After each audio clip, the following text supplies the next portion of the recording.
কিসের নির্বাচন, যে নির্বাচনে আওয়ামী লীগ অংশগ্রহণ করতে পারবে না? 50%-এর উপর মানুষ আওয়ামী লীগকে সমর্থন করে।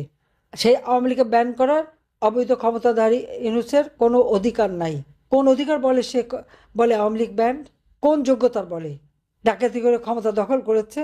আর আওয়ামী লীগ জনগণের ভোটে নির্বাচিত হয়েই বারবার ক্ষমতা এসেছে, কোনোদিন অবৈধভাবে ক্ষমতা দখল করে নাই। কাজে অবৈধভাবে ক্ষমতা দখল করে এত গর্ব করার কি আছে? লজ্জা করে না অন্যের মাল চুরি করে নিতে, বা অন্যের দেশ চুরি করতে, বা অন্যের সম্পদ চুরি করতে? আজকে সময় লুটপাট, আওয়ামী লীগের সবার বাড়িঘর লুট, আমাদের সবাই, আমাদের কোনো আত্মীয় স্বজনের কিচ্ছু নেই, ইটকাটটুকু পর্যন্ত নেই। আমাদের আওয়ামী লীগের নেতা কর্মীদের সবাই বাড়িঘর লুটপাট করেছে। খুঁজে বের করেন সবাই মিলে লুটের মালগুলি কোথায় রাখলো। লকার ভেঙে, আমার লকার ভেঙে পর্যন্ত ইউনূস গহনাগাটি চুরি করে নিয়ে গেছে। যেখানে আমার দাদি, নানি, আমার মা, আমার মেয়ে বিয়ের, আমার ছেলে বিয়ে, সব, আমার রেহানা, সকলের গহনাগাটি রাখা ছিল। তাও ইউনূস লকার ভেঙে চুরি করেছে, ব্যাংক ডাকাতি করে লকার ভেঙে চুরি করেছে। এটা হলো বাস্তবতা। কাজে এদের হাত থেকে দেশকে রক্ষা করতে হবে। হ্যাঁ, অত্যাচার নির্যাতন যারা করে যাচ্ছে, আমাদের অগণিত নেতা কর্মীকে আমরা হারিয়েছি। প্রায় আমাদের 10,000 আওয়ামী লীগের নেতা কর্মীকে ইউনূস হত্যা করেছে, গুম করেছে, নির্যাতন করেছে, আহত করেছে। একদিন সেই হিসাব বেরোবে, জবাব দিতে হবে। এবং কোথায়, কোন কোন এলাকায় আমাদের কত নেতা কর্মী বাড়িঘর লুটপাট করেছে, কত নেতা কর্মীকে নির্যাতন করেছে, মামলা দিয়েছে। আজকে লক্ষ লক্ষ, প্রায় 5-7 লক্ষ নেতা কর্মীর বিরুদ্ধে মামলা। আর কারাগার তো ভরে ফেলেছে। কই, আমার আমলে কি এরকম কারাগার ভর্তি ছিল বিরোধী দল দিয়ে? সেটা তো ছিল না। সুনির্দিষ্ট মামলায় যে কটা এবং সুনির্দিষ্ট অপরাধে যে কটা, সেই কটাই। এখন তো মামলাও লাগবে না, অমনি গ্রেপ্তার করো। এ হলো ইউনূসের রাজত্ব। মামলা ছাড়াও গ্রেপ্তার হবে। চরমভাবে মানবাধিকার লঙ্ঘন করে যাচ্ছে, মানবতা বিরোধী কাজ করে যাচ্ছে ডক্টর ইউনূস। আর তার ওই যে লেজে জাহাঙ্গীর একটা আছে, আর ওই যে আসিফ নজরুল একটা, এই তিনটা মিলে সমস্ত দেশটাকে শেষ। আর একজন হলো পরিবেশবিদ, এসে সিলেটের পাথর খেয়ে ফেলেছে, সেন্ট মার্টিন পুড়িয়ে দিয়েছে। আওয়ামী লীগ আমলে খালি মামলা করতো আর পয়সা কামাতো। এখন এখন পাথর বেচে পয়সা কামালো। আজকে বাংলাদেশটা একটা দুঃশাসনের কবলে পড়েছে, যা জঙ্গি সন্ত্রাসীদের হাতে পড়েছে। এই জঙ্গি সন্ত্রাসী ইউনূস এবং তার চেলাচামুন্ডা দেশকে আজকে ধ্বংসের দিকে নিয়ে যাচ্ছে।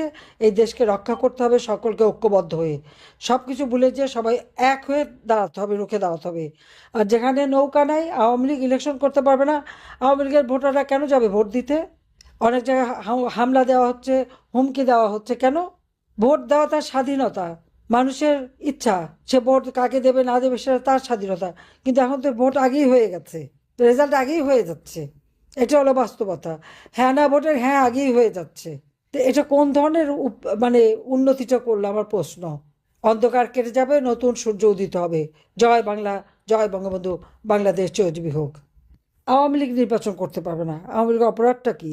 আওয়ামী লীগের দোষারোপ করা হয় না আমরা নাকি ভোট কারচুপি করেছি, দিনের ভোট রাতে দিয়েছি, ইত্যাদি ইত্যাদি। তা আমি একটা প্রশ্ন জিজ্ঞাসা করি, আজকে কি হ্যাঁ না ভোট হবে, গণভোট?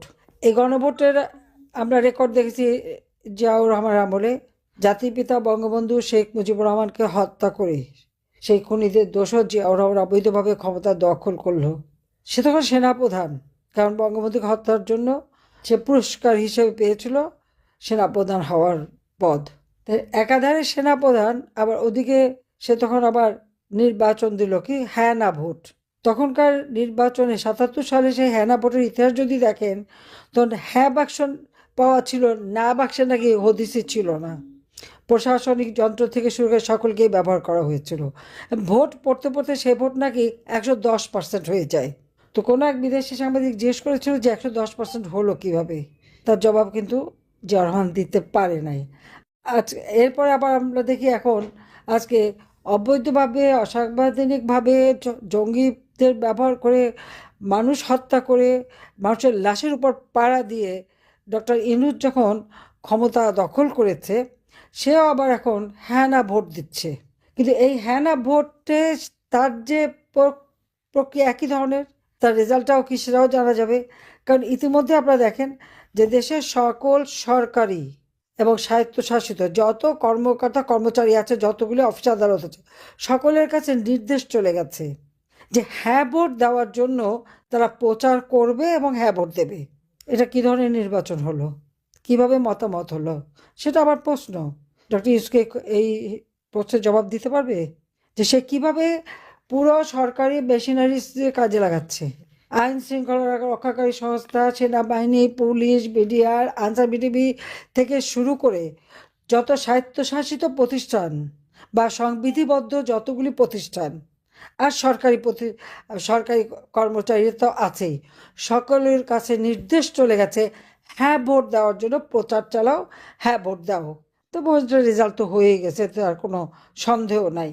জিয়াউর রহমানের সেই ৭৮ সালের রাষ্ট্রপতি নির্বাচন একই অবস্থা, একাধারে সেনাপ্রধান আবার রাষ্ট্রপতি প্রার্থী।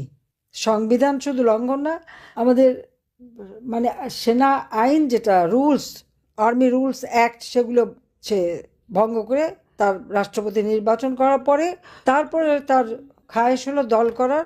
তখন এই বিএনপি, অবশ্য বিএনপির আগে জাগো দল, হ্যান ত্যান অনেক কিছু করতে করতে বিএনপিটা টিকে গেল, বিএনপি করলো। তো এই যে বিএনপি করে সে যখন ক্ষমতাটা মানে করতে চাইল, সেই নির্বাচনের ফলাফলও তো আগে থেকে রেডি করা ছিল। তো এখন আওয়ামী লীগকে নির্বাচন করতে দেবে না। আওয়ামী লীগের অপরাধটা কি? আওয়ামী লীগের কি সুশাসন দেয় নাই? ডক্টর ইউনূসের সুশাসনটা কি? হ্যাঁ, ডক্টর ইউনূস সাহেব খুব সুশাসন দিয়েছেন দেশে। তার মানে সুশাসন ডক্টর ইউনূস স্টাইল, সেটা কেমন? মুক্তিযুদ্ধের বিজয়ের ইতিহাস সব মুছে ফেলে দিচ্ছে। এমনকি বীরশ্রেষ্ঠ মতিউর রহমানের নামে একটা নগর কিছু প্ল্যাক ছিল, সেগুলো ভেঙে দিল বুলডোজার দিয়ে। আজকেই আপনারা দেখবেন সেটাও ভেঙে দিয়েছে।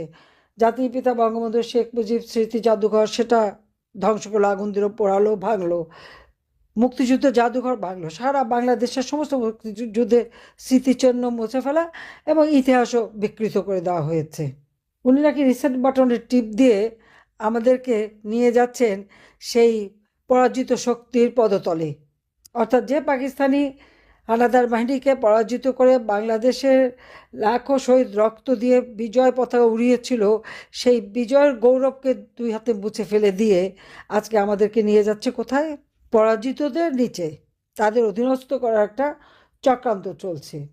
আপনারা যদি এখন লক্ষ্য করেন আজকে দেশটা কি চলছে, এই যে আজকে আমরা যে কথা বললাম আমাদের নেতা কর্মীদের সাথে, যে অত্যাচার নির্যাতন, কারাগারে কারাগারে হাজার হাজার নেতাকর্মী, লক্ষ লক্ষ নেতাকর্মী, ইউনূস সাহেব ক্ষমতায় এসে সবাইকে মুক্তি দিয়ে দিয়েছে। প্রত্যেকটা জেলখানা খুলে কোনো আইনের তোয়াক্কা করেনি, সে আদালতের তোয়াক্কা করেনি। যেমন নিজের অবৈধ ক্ষমতাগুলি এবং সেই সাথে তার যে মানি লন্ডারিং, দুর্নীতি, এ সমস্ত ট্যাক্স ফাঁকির মামলা যেমন প্রত্যাহার করে দিয়েছে, সেই সাথে এই সমস্ত অপরাধীদের সবাইকে মুক্তি দিয়েছে। তার কারণ আছে, কারণ তার এই ক্ষমতার দখলের সময় তার মেটিকুলাস ডিজাইনে যে হত্যাকাণ্ডগুলি চালিয়েছিল, এরা তো তার সাথী, এরা তো তাকে সহযোগিতা করেছে। সেই কৃতজ্ঞতায় এই অপরাধীদের সে মুক্তি দিয়ে সে তার সেই তথাকথিত সুশাসন চালু করেছে। আর ওদিকে ওনার জুলাই হিরো না জিরো, সেটা তো প্রশ্ন ওঠে। একটা সার্ভে দেখলাম, হ্যাঁ সার্ভেটা যে বেশ তৈরি করে দেওয়া, এতে কোনো সন্দেহ নাই, সেটা সার্ভে দেখলেই হবে। আওয়ামী লীগ নাই, কারণ আওয়ামী লীগ তো ব্যান্ড। অবৈধ ক্ষমতা দখলকারী ব্যান করে জনগণের ভোটে নির্বাচিতদের। কি অদ্ভুত ব্যাপার! ডাকাত ঘরে ঢুকে ডাকাতি করতে চেয়ে তারাই মালিক বনে গেল, আর ঘরের মালিক তখন ঘরের বাইরে। বাস্তবতাটা তো এইখানেই। এখন হ্যাঁ ভোট দেওয়ার জন্য যদি এখন সরকারি কর্মচারীদের ব্যবহার করা হয়, আমি দেখলাম যে আমাদের নির্বাচন নিয়ে একটা তদন্ত প্রতিবেদন দেওয়া হলো। সেখানে বলা হলো কি 2018 নির্বাচনে নাকি প্রশাসনকে ব্যবহার করা হয়েছে। আমরা কখনো প্রশাসনকে ব্যবহার করে নির্বাচন করি না। আজ আমরা যারা এখানে উপস্থিত, আমরা সবাই একরকম নয়। আমাদের আদর্শ আলাদা, অভিজ্ঞতা আলাদা, দৃষ্টিভঙ্গিও আলাদা। কিন্তু তারপরেও আমরা একসাথে বসেছি, আলোচনা করছি, কারণ আমরা সবাই দেশের জন্য, দেশের মানুষের জন্য ভাবছি। আর এই ভিন্নতা নিয়ে একসাথে কথা বলছি, একের পর এক শুনছি। এটাই গণতন্ত্রের আসল সৌন্দর্য।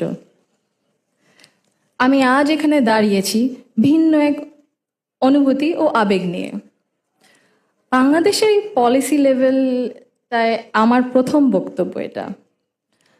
আমি এমন কেউ নয় যার কাছে সব প্রশ্নের উত্তর আছে বা সব সমস্যার সমাধান জানা আছে। তবু আমি বিশ্বাস করি নিজের ছোট্ট জায়গা থেকেও সমাজের জন্য, দেশের জন্য কিছু করার আন্তরিকতা আমাদের সবার মধ্যে থাকা উচিত। আজ আমি এসেছি শুধু শুনতে, শিখতে এবং একসাথে কাজ করার মনোভাব নিয়ে এগিয়ে যেতে। আমি যদি একটু সময় নিয়ে অ্যাকচুয়ালি একটা ঘটনা মনে এসেছে দাদুর ব্যাপারে, এটা বলতে বলতে। দাদু যখন আমাদের সাথে লন্ডনে ছিলেন গত বছর প্রথমের দিকে, উনি যখন এসেছিলেন তখন হাসপাতালে ছিলেন কিছু চিকিৎসার জন্য। ওখানে বিভিন্ন দেশ থেকে নার্স ছিল, ডাক্তার ছিলেন, এবং একটি নার্স ছিলেন নাইজেরিয়া ওয়েস্ট আফ্রিকাতে। আম্মা আব্বা একদিন দাদুকে সকাল সকাল দেখতে গেছিল। তো নার্স তারপরে বললেছে যে, ও আমি তো আপনার মাকে চিনেছি। আম্মু আব্বু বললো, কিভাবে? আপনার মাই প্রথম ইলেক্টেড প্রাইম মিনিস্টার বাংলাদেশের না? আম্মু আব্বু তো অবাক, হ্যাঁ আপনি কিভাবে জানেন? তো নার্স তারপরে বললো যে, আপনাদের যে উনি যে এত কিছু করেছেন এই মেয়েদের শিক্ষার জন্য, specially primary education, food for education, cash for education, এগুলো আমাদের সরকার ওই 35-30 বছর আগে দেখে ইমপ্লিমেন্ট করেছিল।